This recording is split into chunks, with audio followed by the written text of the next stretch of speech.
Hey, Hey, y'all. what's up, girl? Oh, me and my crew are here. I see you and the boys. Being our, normal crazy selves and stuff. Yeah, How are you? I'm good. I'm good. It was a interesting day. Yeah. Yeah. So, It's been a it's been an interesting couple of weeks for me. well, yeah, definitely that. But today with the cold weather, and then we having to stay home and work from home. I'm sure the boys are probably home today. Today, tomorrow, and we'll just keep More. on counting with Yeah. the, polar vortex that won't leave Kansas. Well, I think we're gonna go back in tomorrow, but there's too many distractions at home for me to I work. can't see. Yeah. Yeah, So, there is. I'm not on Well, screen. Sorry, man. He wasn't on screen. He's not happy about not being on screen. okay. Yeah, definitely lots of distractions, including like this. But Right. you know, I'm kind of in the zone of I'm controlling what I can control, and it's about what I'm doing. Yeah, that's where I'm at. But it was a good day overall. I'm kind Good. of tired right now because I had an event early this morning um, that I got victory in, but still it came at a great cost because I've been weighed down and heavy about Yeah. that for a couple months now. So Yeah. um, it felt good to win, but Good. it still came at a cost. So, Hey, if we're doing this, you're gonna go to bed. but I'm excited about tonight. So Yeah, why don't we jump right into that? We got lots coming. yeah, and I think Evie is supposed to pop in because I talked to her a little bit about this weekend Yeah. at the AYPN event, and we were just talking about getting together and stuff. So I hope she got my text. I just called her to try to check in, but maybe not. So, y'all, tonight we are talking about the climb. Yeah, And man, is that just not the season of life right now? I tell you. it is. I mean, I know we are going through our own personal experiences, but um, one of the things I learned 2 weeks ago, I was in a bad space and over, the stuff I'm dealing with. And I went to Bible study, or not Bible study, it was men's prayer breakfast. Elevate Men is a group I'm part of. And we Yeah. do it at my church, at the Oasis Church on Saturday, the second Saturday Yeah. of the very month. And, I'm a leader in that group and I normally talk a lot and share, but I just had nothing and I couldn't share. And the brothers rallied around me. Um, but one of the things I learned in that session when the brothers talked about that, we get to this level and we feel like life happens or hits us, we hit this wall and we fall, or we have to restart the climb. But it's not a restart. It's just he talked about how we're going like this and we get hit and we just pivot. We go sideways and then we go back up. It's not falling all the way back down and starting all over again. So Okay. We're gonna stay like this. What's interesting about that is, um, I was creating a presentation, well, over the past couple weeks anyway, and one of the images I put in it is of a mountain. Hmm. And I was putting little figures on it to make a point, obviously. And I kept thinking about that exact point of, um, we get to like peak number one, and then we have to go down, and there's a valley, and then we go up the next peak. And so, even though you're essentially still climbing up for all intents and purposes, like you're still making forward progress, and your elevation is still getting higher. there we go. Yeah. There we go. There we go. Which actually leads me into what I wanted to start with anyway. Yeah. I was listening to a story from Tyler Perry, Yeah. and he was talking about becoming a pilot. Ooh. And I didn't even know this about him. So as soon as he started talking about it, I was totally intrigued. But he was trying to teach a lesson in the process. So he talked about how, you know, he made the decision, I want to be a pilot. And without any special training, hires a guy and just jumps in a plane with the guy. You know, Why not? Classroom time, you know, all the different prereq steps that most people would take. I'm not getting touchy. Being Tyler Perry, he just jumped right in the plane. Yeah. Hired an instructor and jumped in the plane. So the plane is going up, and they get to a point in altitude where they start to experience great turbulence. I can just imagine what he was thinking and feeling. Like, why didn't I do the special training and all the prerequisites? And it's such a great parallel for life that how many times do we set out to do something and we reach a level and all of a sudden we hit turbulence, we hit troubles, we hit trials, we hit pain, whatever that situation looks like for you. And we start to ponder and be engulfed with fear.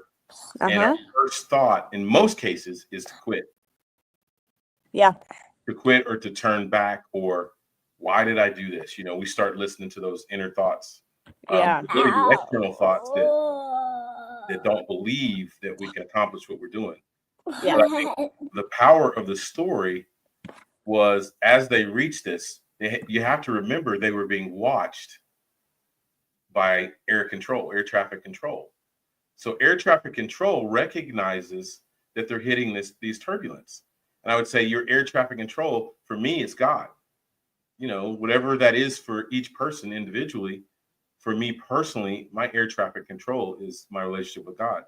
So as air traffic control chimes in and they give this order and they say, climb and maintain. Go ahead. You about to say something? Well, I just want to point out the funny part about this is that with air traffic control, they're in your ear. You can't see them. You got to trust that they know what they're talking about. Right. Good point, girl. Just like our relationship with the Lord. Yeah. You know, we know he's omnipresent everywhere at the same time. We know he's all knowing, but because we can't see him, sometimes we doubt him and we don't trust him. But to your point, just like there's air traffic control, and they gave such a word of wisdom. They told the pilot to just climb and maintain. They were trying to get him to 6,500 feet. But once he reached that, they said, get to that altitude, get to that level that I want you at, and then just maintain. Once they got to that level and maintained, what happened?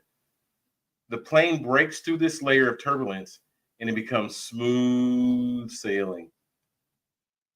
And Tyler Perry realized the power of the story or the situation was simply climb and maintain. Climb and maintain. Climb and maintain. That's how he did it. That's how he said it 3 times, calmly, peacefully. And I was like, man, it was like he was yelling and screaming in the room. I was going to say, my wheels are turning. I'm going to have to chew on that for a minute. Yeah. It took me a while to chew on that because I'm just thinking, how many times has the Lord or himself or a past experience that taught us a lesson, a mentor, a close friend, a family member, a buddy, a spouse, boyfriend, girlfriend, whatever, has given us powerful advice in the midst of adversity. And had we listened, we'd be in a place where we could just climb and maintain. But because we didn't listen, we experienced not only the turbulence that we were experiencing now, but greater turbulence. Right? Look at Shannon. God's timing, not ours. Patience. She knows what I'm talking about in this story. Shannon knows well what we're talking about in this story. What do you got on that? She does. Does that resonate with you?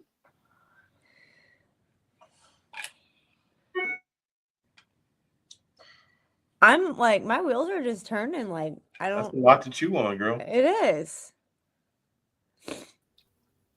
That's a lot to chew on. I thought I would throw it at you right out the gate.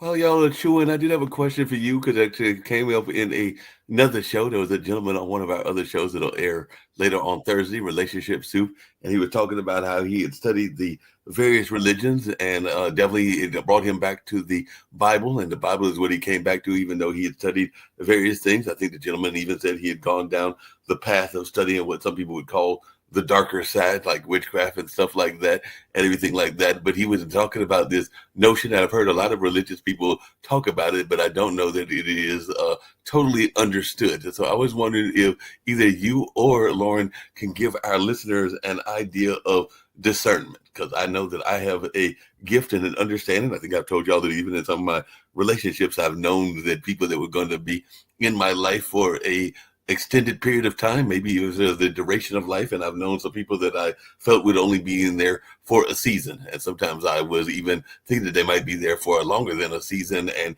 did listen to the clues of discernment, because they might have been giving me clues that they might not have been there as long as I was expecting that they were going to be there, and I might have just chosen to ignore those messages of discernment. So I just wondered y'all's thoughts around discernment and how much of that gift we all have to some degree if we tap into it. But I just wondering y'all's thoughts around that.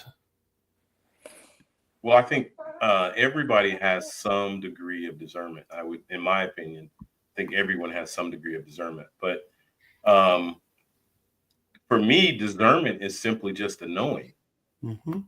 a divine, heavenly knowing about a situation. You may not know why or understand why, you just know. Yeah. And I think the better you get at, and I'll throw this at you, Mark. I think discernment is a muscle, Yeah. likened to a muscle. The more you exercise the muscle, the stronger it becomes, right? Yeah, The I would more, agree with you. yeah, the more you exercise your spirit of discernment and begin to trust it, it becomes stronger. And what an asset, what an offensive weapon that you have in your life.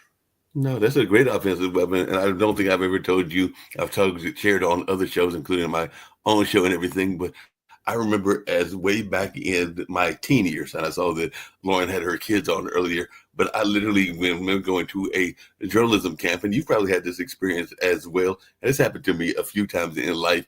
I had never met those people a day in my life and everything, but I already knew that entire room as soon as I walked in that room, because I had already dreamt every last one of those individuals. I think it was about, I want to say, because it was a journalism camp, and it would have been in my 11th grade year. So I would have been about 16 or 17 at that time. And it was probably, there was a gentleman from Georgia. There was a young lady from Maryland. There was the one from Virginia. I want to say it was about maybe 8 to 10 of us that were in that particular journalism cohort, for lack of a better term, and Right. everything. And like I said, I, as soon as I walked in that room, I did not know any of those people. None of them had come from my town in North Carolina, so I was coming from and everything. But it was like I already knew every last one of them because I had seen them in a vision before I ever saw and stepped into that room and everything. So I don't know if either you or Lauren have ever had that experience, but that happened to me. I'm 62, so that happened like some almost 30, 40 years ago and everything like that. But it still resonates with me even to this day.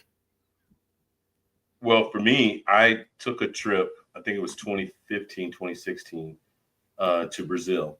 It was a Mm-hmm. team of us, I think third of 12 for 13 days. Right. And in my preparation for that trip, I fasted for 6 months heading into that, knowing that I was going to meet a lot of unknown people. We were in various situations to do ministry. Right. And I knew the men, there was a point in the 2 points that keyed to me. I knew I was going to be ministering to men, a group Mm-hmm. of men, and I knew I was going to be ministering to a group of youth, young people. So I prayed over those groups. And the men, to your point, Mark, I didn't know them, never seen them before in my life. But when I got in Brazil and got in front of them, it was like they were my brothers who I had known for 20 years. Right. And I believe that was the discernment. The Lord dropped in my spirit well, not, I won't say everything, but what I needed to know in that moment about them to minister to them. So it was powerful. That makes a lot of sense. Lauren, did you ever have that experience? Because, like I said, it just totally caught me off guard, and it was decades ago, but it still, as you can tell, resonates with me even to this day and everything. And like I said, I kept in touch and lost touch and got back in touch with a few of them, and actually need to reach out to some of them because some of them are still in the field of journalism, and some of them are, I think one of them is in the field of nursing, actually in Virginia and everything. But I was just wondering, did you ever have that experience where you knew the people before you ever met them?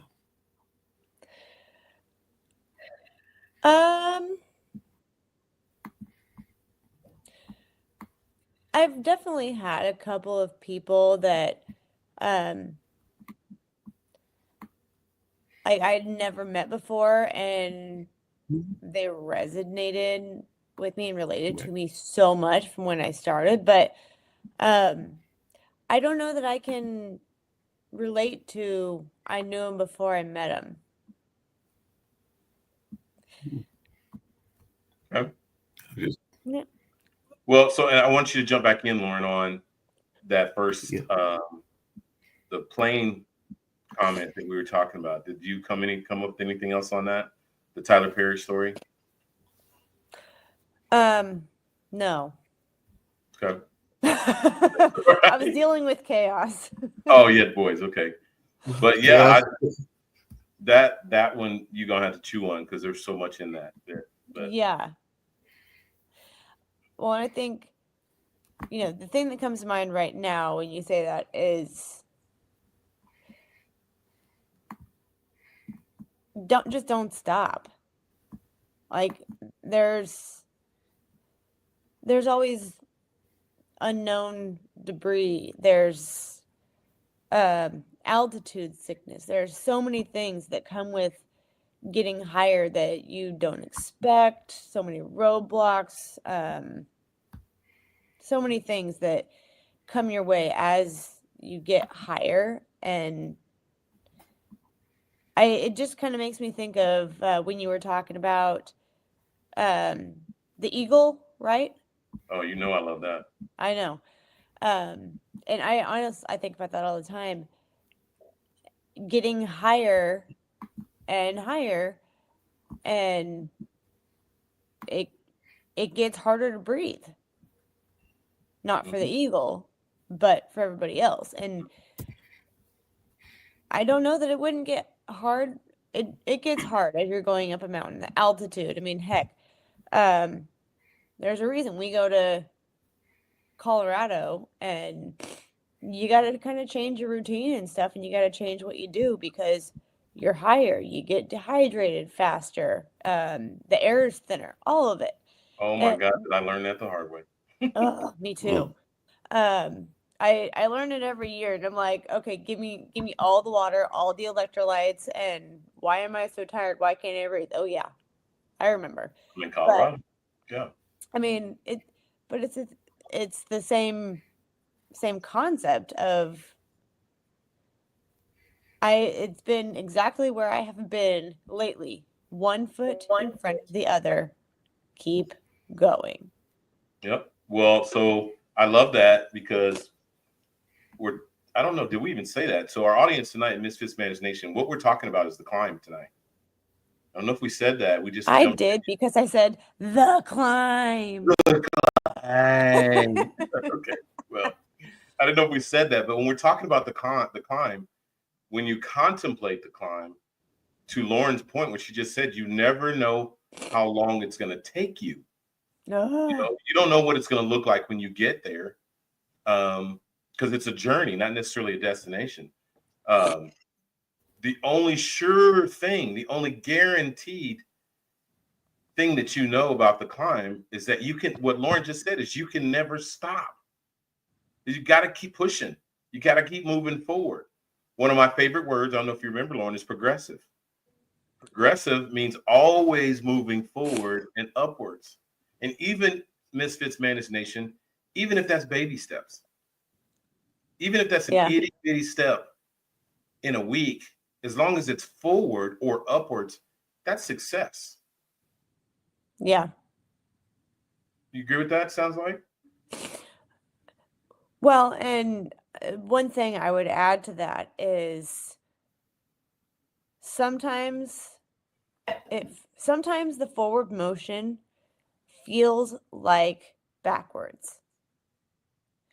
And you get into a brain space where you're like, I just like got like jolted backwards, or maybe you feel like you stumbled down the stairs and lost your footing or something. I don't know.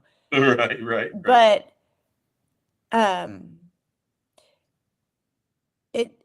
so there's a meme I love. I've sent it to a couple people. I've talked about it to a lot more. And it is a video of a guy with a like literally generic white staircase. He's got a trampoline next to him, and he's just like in the lobby of this building with a whole bunch of people watching him. And he is just gradually going up the stairs, falls off the side of the stairs, bounces on the trampoline, and he doesn't go as high as from when he fell, but he goes higher than from when he started. And I absolutely love the visual, because even if it is a painful something going backwards, you're starting as the mountain, just like going over peaks in the mountain, you're starting still higher and still working your way up than when you started originally. I love that. That's a great visual. Yeah. I was mesmerized watching this for the first time, and I was just like, that video is worth so much. And you can relate it to so many different things. Well, and I want to ask a question. Yeah. To you, to our audience, to, Shannon, I know is here. Yeah. That I guess everybody's got to start asking themselves is something simple. What is your dream? We're talking about the climb tonight. So you got to have a dream first. What is your dream? What are you climbing to? What are you trying to reach? And then once you figure that out, you got to ask a harder question. Are you willing to do whatever it takes to make it a reality?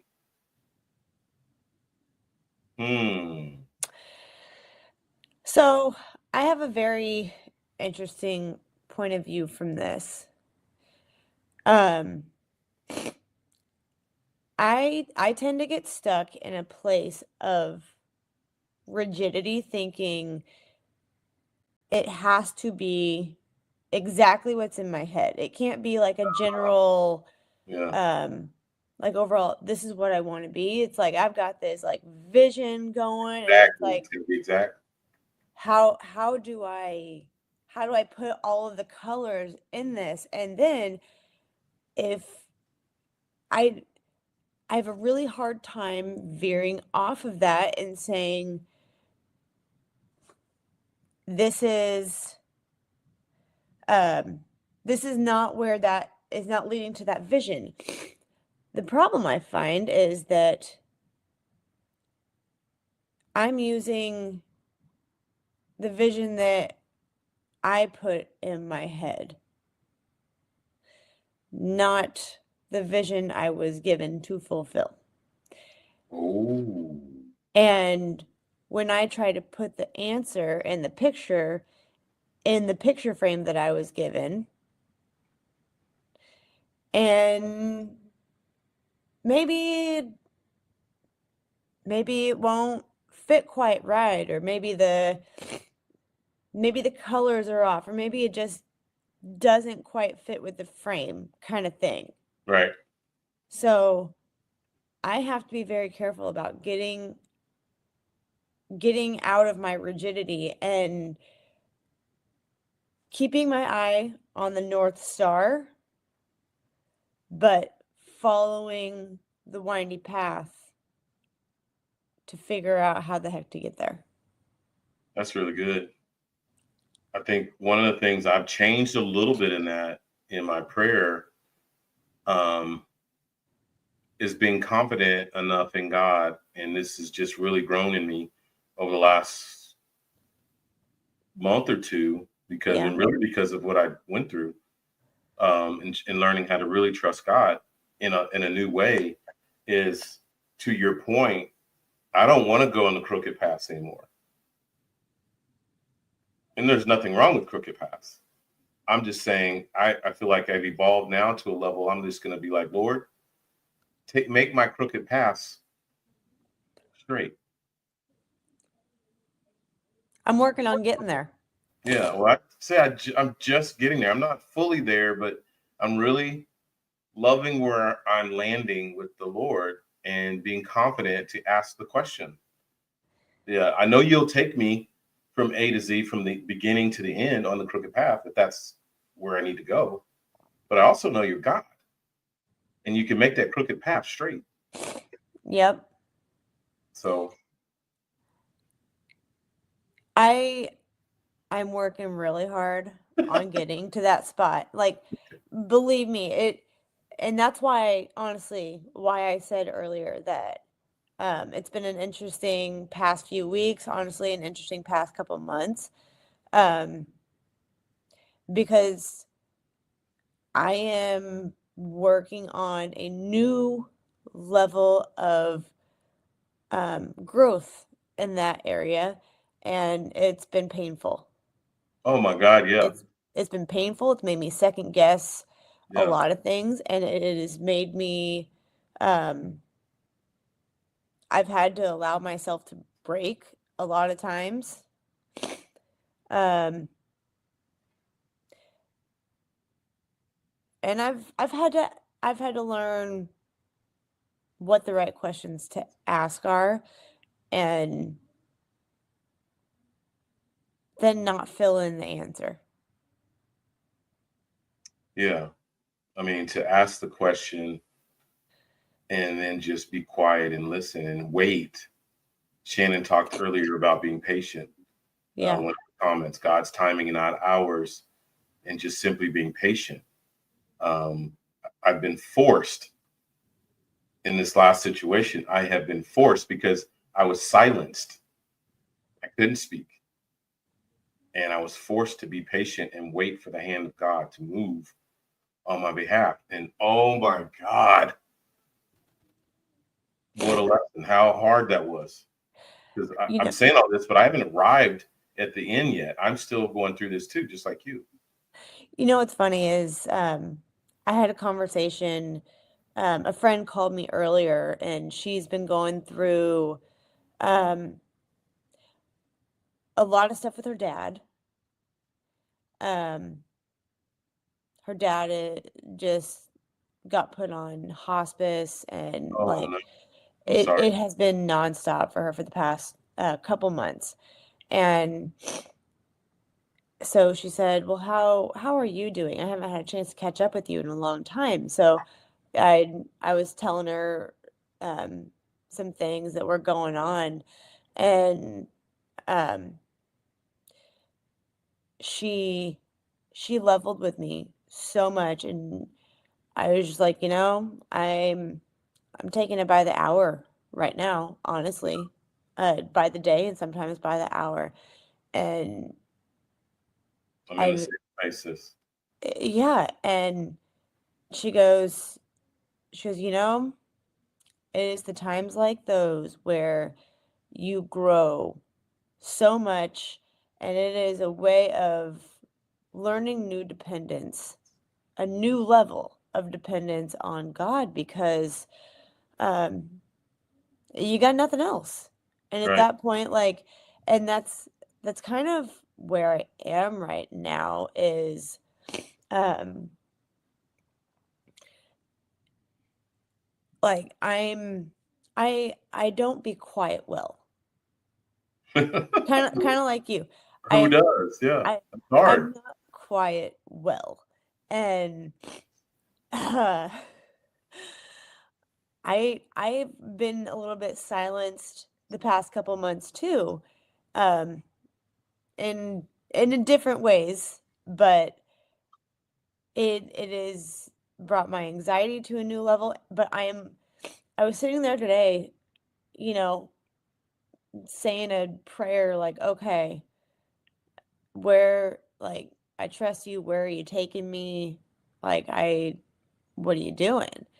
And the thought that I got was, watch me work. Be patient, and I'm going to keep you where you are, because what I'm going to be doing is going to be so great. And, what went through my head was, I don't want to be patient. How much longer does this take? But on the other hand, I'm like, all of the tiny things that I'm doing, and, all the ways that I am, helping my team to speak up and not shy away from using their own voices. Hopefully that's what I'm going to leave, and it's gonna lead to that greatness, whatever it is. Yeah. But in the meantime, it sucks. Right. I mean, but to your point, I'm learning on the climb that sometimes silence and patience, those are superpowers. Yeah. I mean, yes, it's hard. Come on, girl. We have talked so much about training in the darkness, on the path, the jewels of the journey that are there. Those are just that's a jewel of patience, and that's a jewel of silence and being quiet that we've got to pick up, right? Sure. The Lord has just laid them out there, and because they become valuable offensive weapons later in life. They may not help us, so to speak, in the very moment of this situation, but to have that in our quiver later is going to be so. You're both just looking at me like, okay, shut up and move to the next point. No, but real talk. I'm thinking of like a video game of taking that jewel and smashing it on the ground and seeing if I can break it. Well, come on. But it's just like our relationship with the Lord or a friend or a spouse, whatever, that doesn't come overnight. Dreams, back into what we're talking about, dreams don't come overnight. And just like we've got to run down that person that we love, or run down that job or that situation or our relationship with God, our dreams and our goals, we got to run those down. But in this recent space of quiet, being forced to be quiet, I've learned that it's in the chase that we learn who we are. Yeah. When you're silent and you just got to focus on the destination or getting there, and you don't have time to do anything else. You don't even have time to talk or speak. That you learn so much about yourself. It's funny you say that, because I had that thought go through my head today too.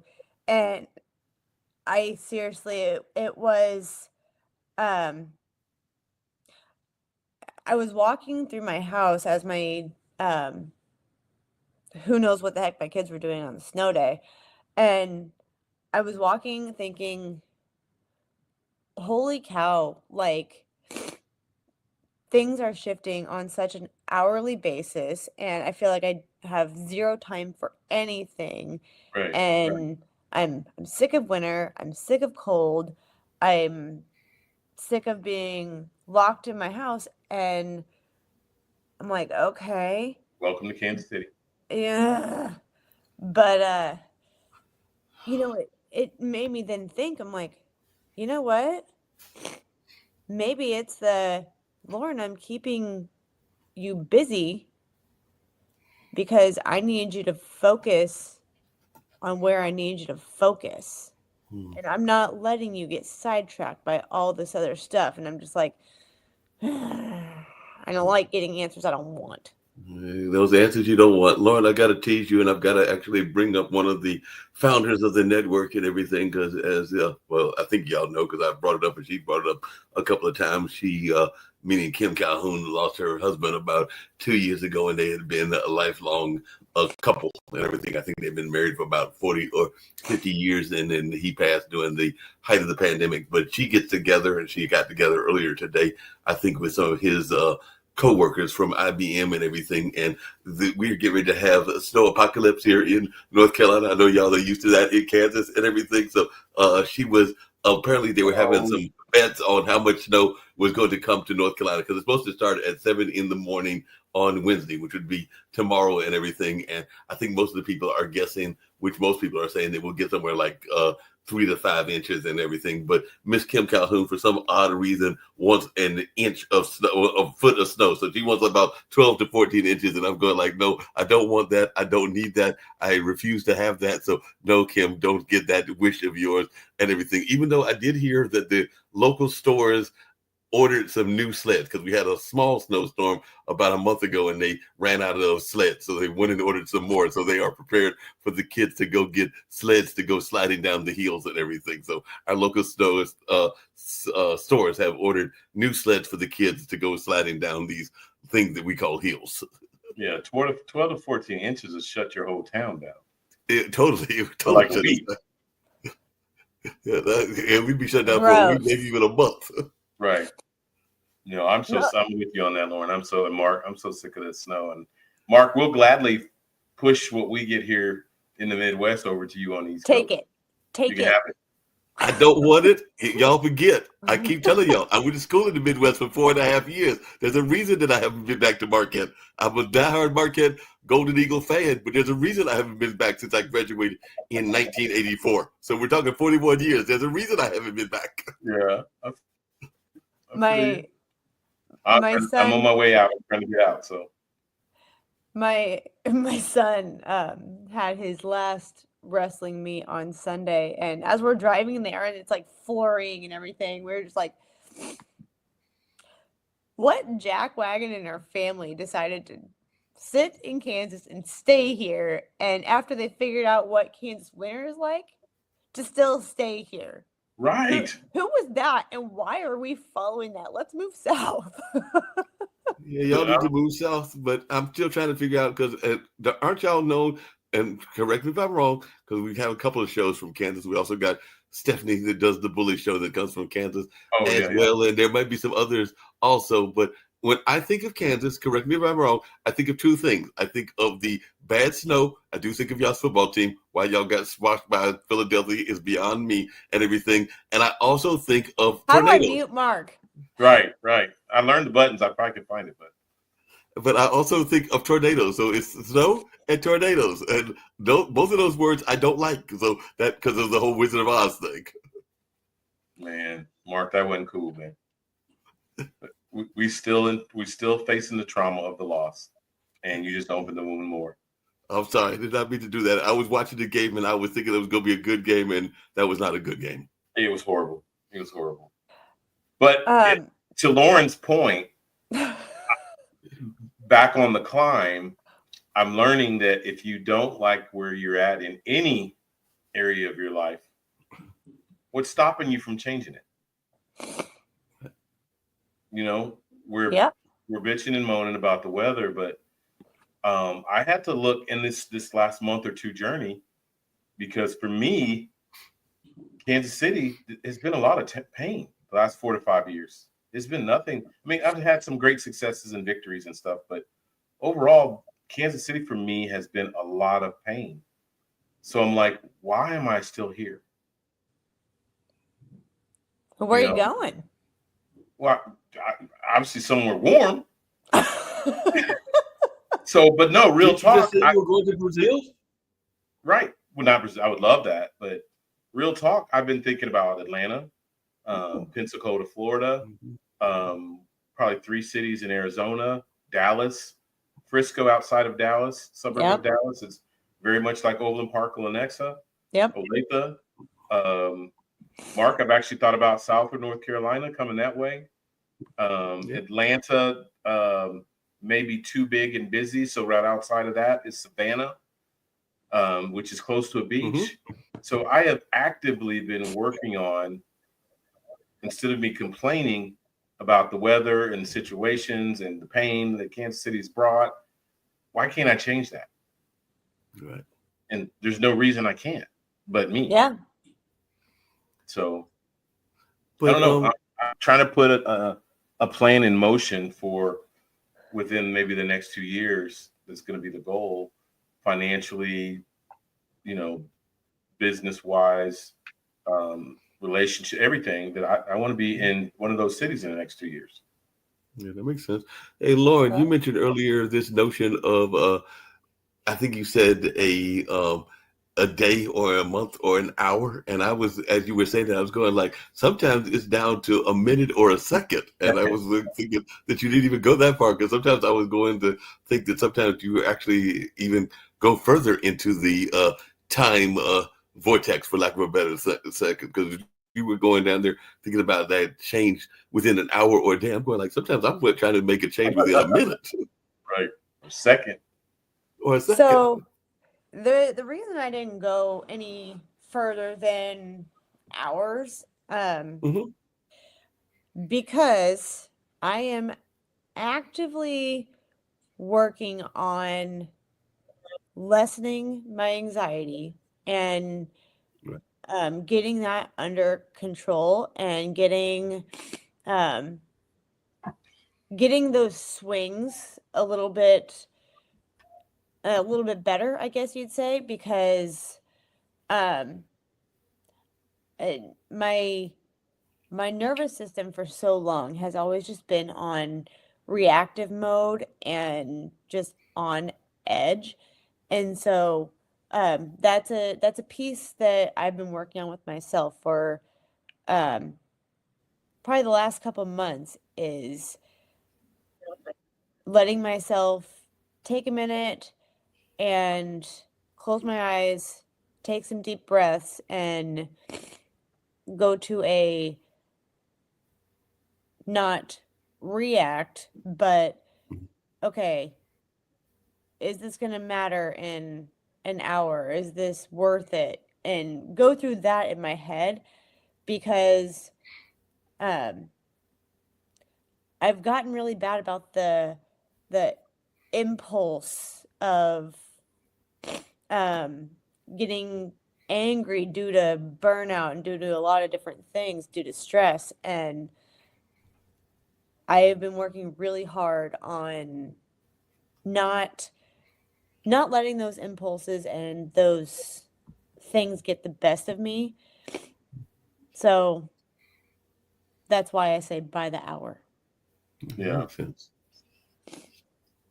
But Lorna, are you starting to embrace that pressure and that heat? I mean, is it becoming, are you becoming more adaptable to it, and it's becoming less?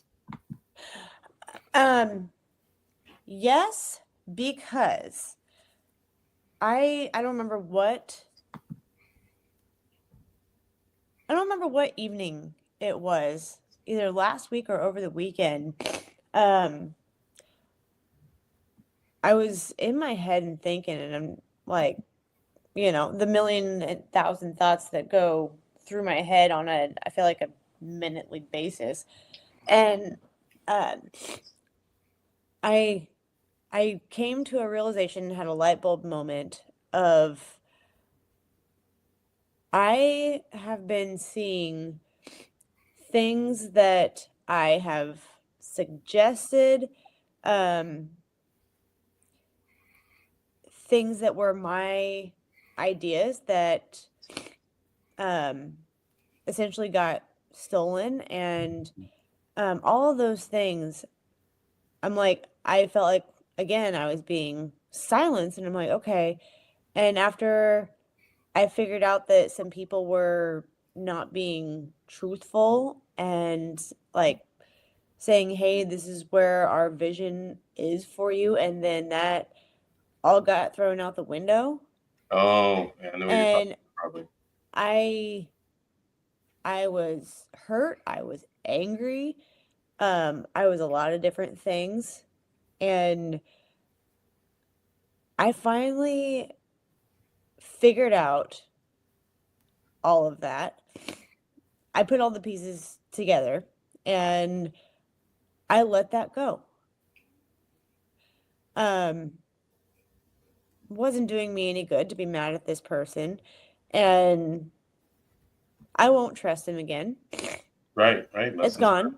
Yep. But the only person I was hurting and holding back and making miserable was myself. Yep. And I sat there and I was like, oh, okay. And I was just like, you know what? It sucks. I'm still a little bit hurt, but move on to bigger and better. That's good. That's really good. So I honestly, yeah, I've only been able to be at peace with it for the last couple of days. That's good. So what, I mean, out of that, it kind of reminds me of where I've been and some of the things I've learned that I'm gonna just throw that at you because this is kind of new for me over the last couple of days, really. Yeah. And I'll throw this to you two, Mark, and obviously Misfits Managed Nation. So, what's the key to happiness? What's the key to wealth, making a lot of money? What's the key to success, whether that be in business or relationship or, just life? What's the common denominator that I think all of us experience that have had success in those areas? Who would you say that is to you? I know I have an answer for that, but before I throw mine out there, I kind of want to see what you guys think. Well, I can take that, Lauren. I think the one that comes to mind to me, and I think that I've been blessed to have it in life, is support and everything like that. So I think that whether it's support from family, because I'm blessed to have a 82-year-old mother and an 85-year-old dad that are still in my life and everything, and are still active in my life. But also blessed to have a very active family and friend circle as well. So to me, is the support the people that are there in your corner and aren't necessarily trying to put judgment on your ambitions and your desires and all along those lines. So like I said, I'm fortunate to have everybody from my young nephews, 15 and 16, up to those early to mid 80 parents and aunts and folks like that. So that one key word to me is support. I love that, Mark. Supportive. I would throw tribe. Support of your tribe. Right. Yeah. And Shannon, in the comments, she threw out perspective. Wow, look at this. Wealth doesn't have to equal money.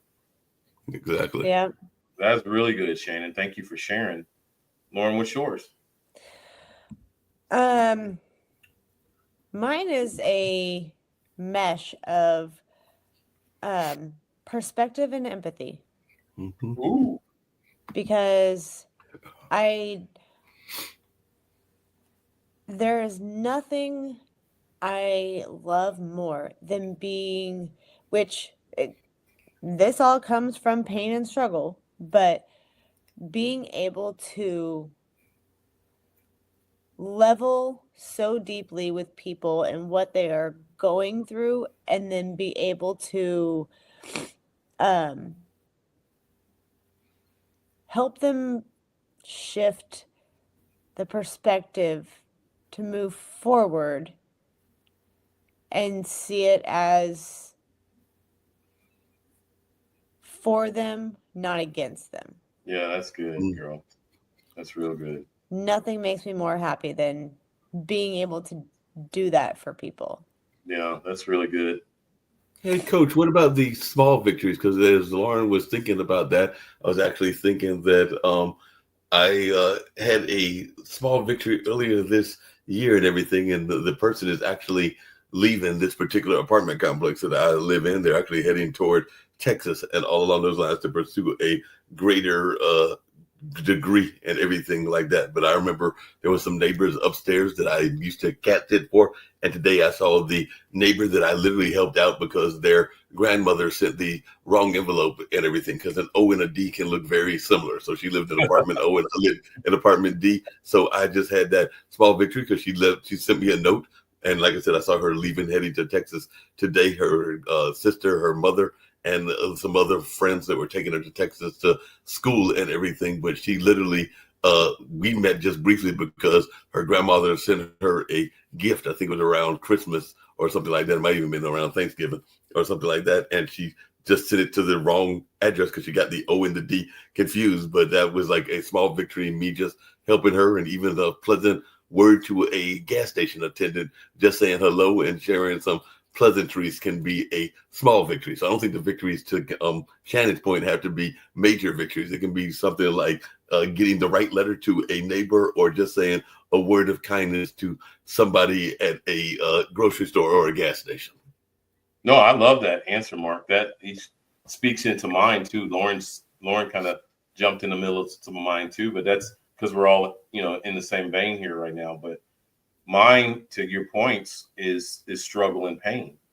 Mm-hmm. Struggle and pain have taught me so many lessons, and I kind of see them as iron sharpening iron.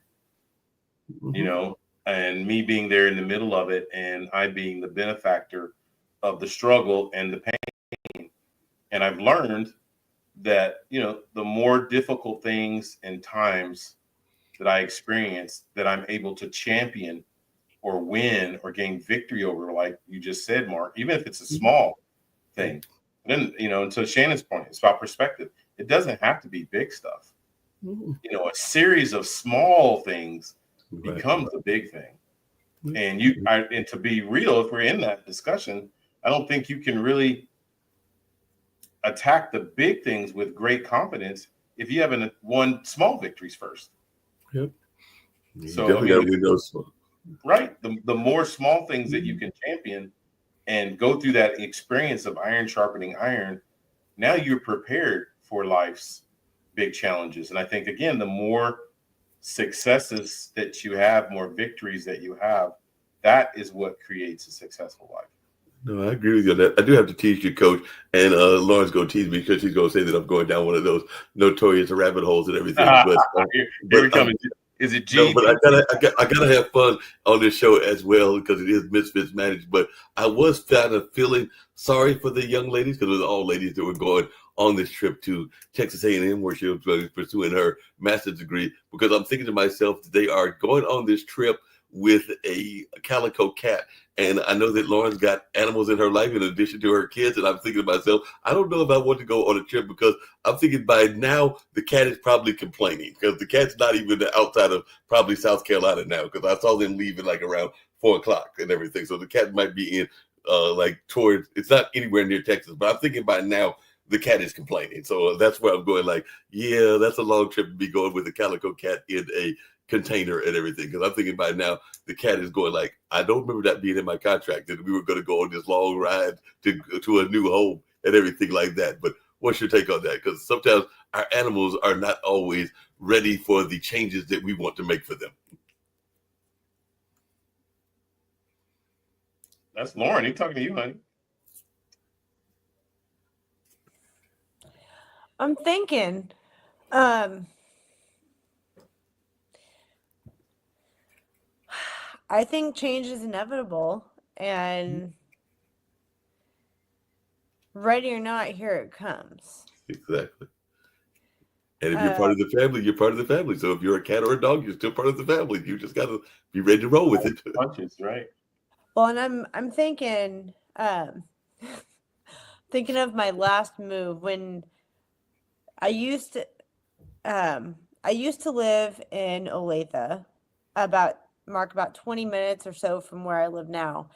And we had been looking for a piece of land in the house that we wanted for probably a good 6 months, and couldn't find what we wanted. And we're like, okay, if we move again, like, this is like, we're not moving again.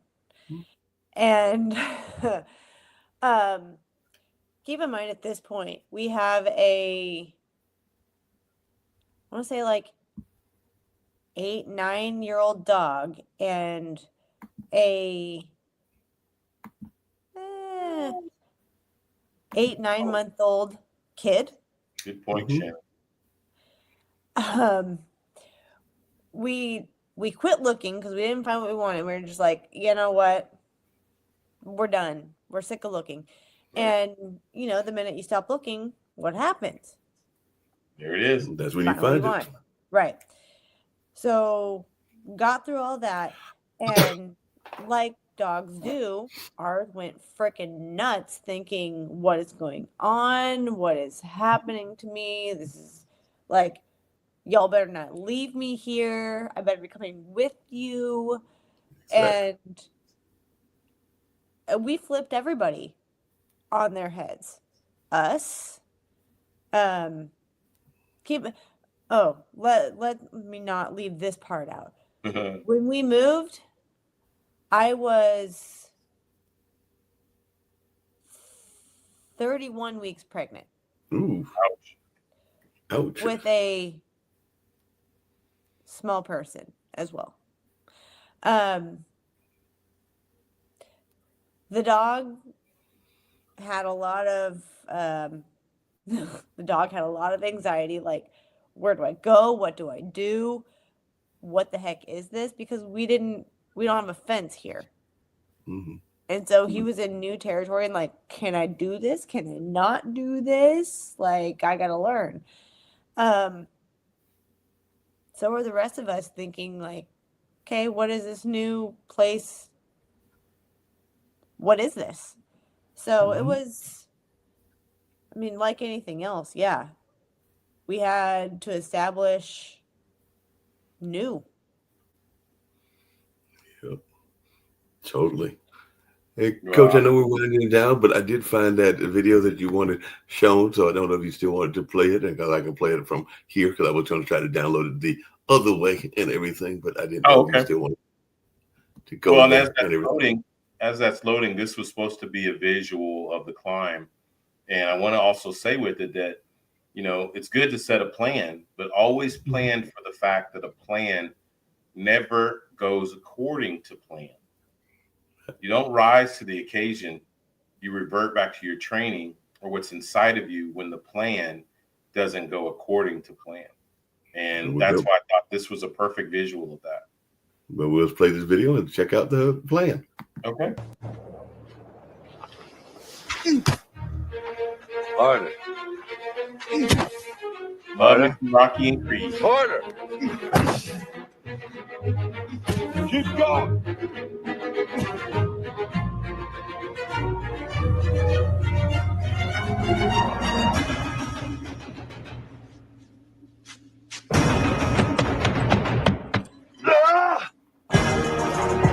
Feel that neck.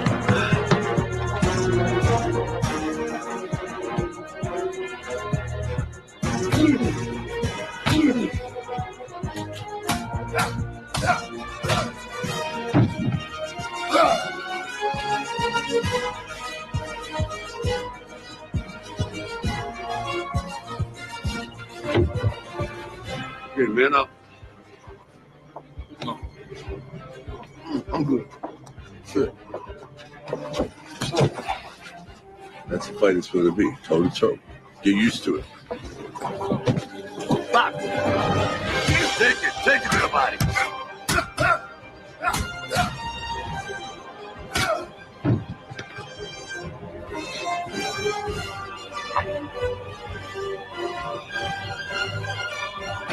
Take it, fight the thing.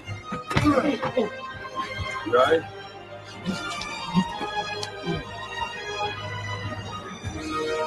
Is that the beating that we be taking in life right now?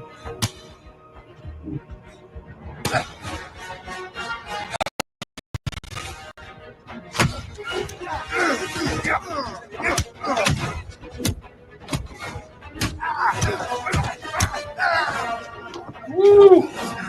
Back in there. Back in there. Check yourself. Warren, you're back in. in there. Get back in there.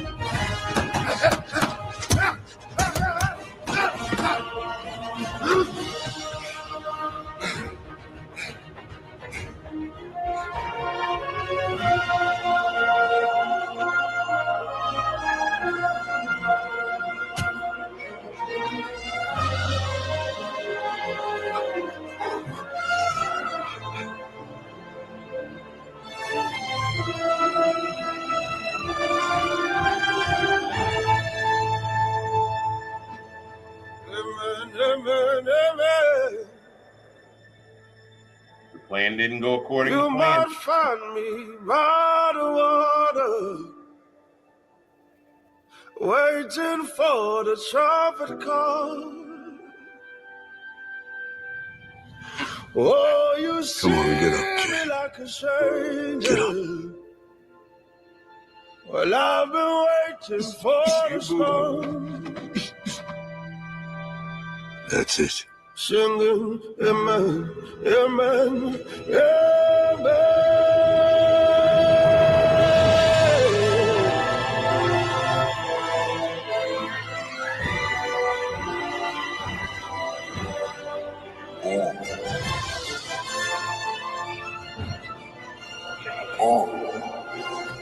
Breaking out the cage, tell them lock the change.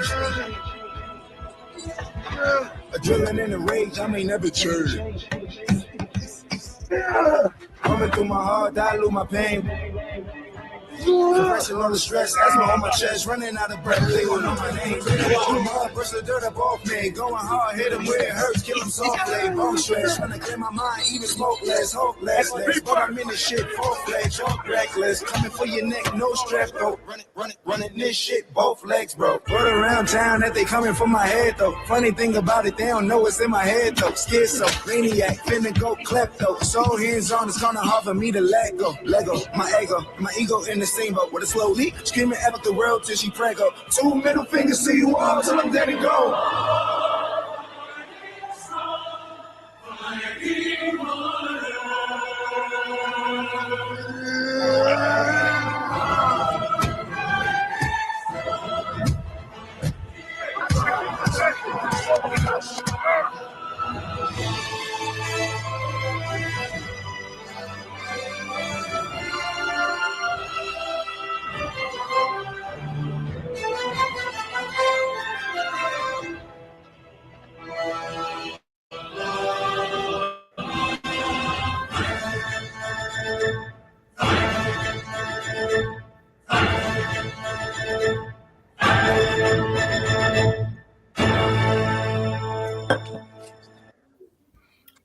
They forget how much strength we got in life in general and everything, Coach.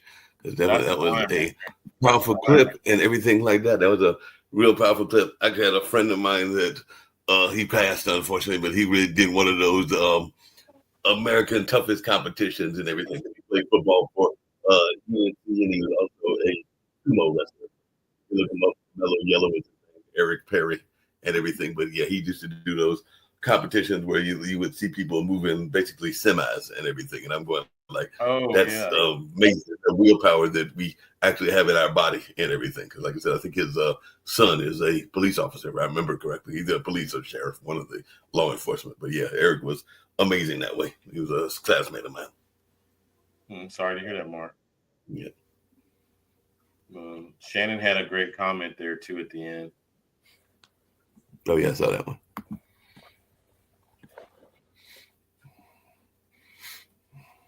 Wow.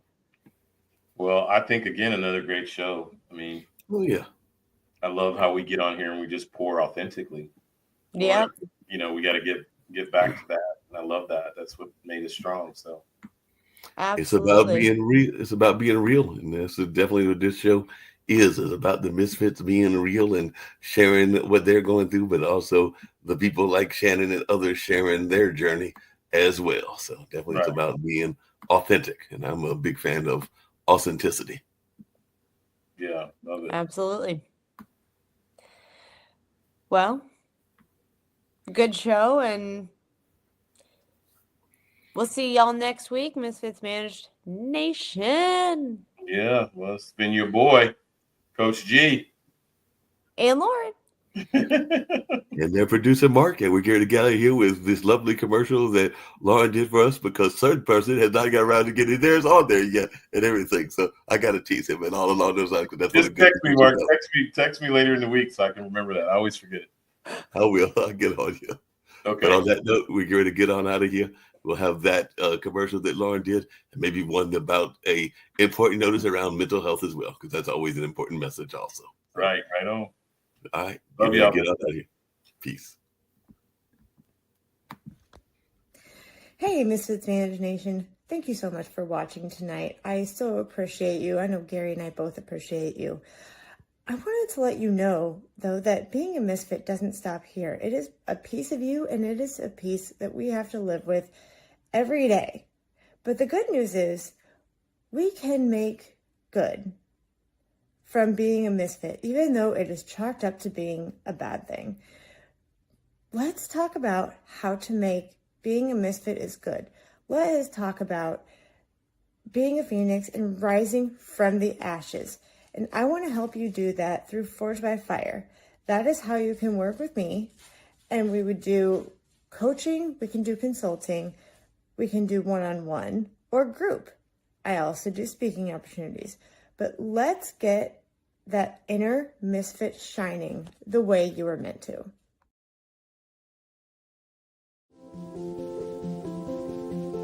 If you're watching this with your friends, you'll probably make a joke. Because you know what you feel on the inside isn't what you want people to know. If you have to pretend to be happy, find someone you trust and tell them. If you get mad at things and you don't know why, or have thoughts about hurting yourself, find someone you trust and tell them. You are never alone when you share. Seriously, people care about you. It's okay to not understand what you're feeling. And it's easy to think that you're all alone. But you don't have to be. You're never alone when you share. Don't be ashamed to tell someone you trust what you're feeling. You're not alone. You are not alone. Find someone you trust and tell them. Tell a parent. Tell a teacher. Tell a brother or sister. Or just tell a friend. You haven't done anything wrong. Talk to someone. Talk to someone. It's how things get better.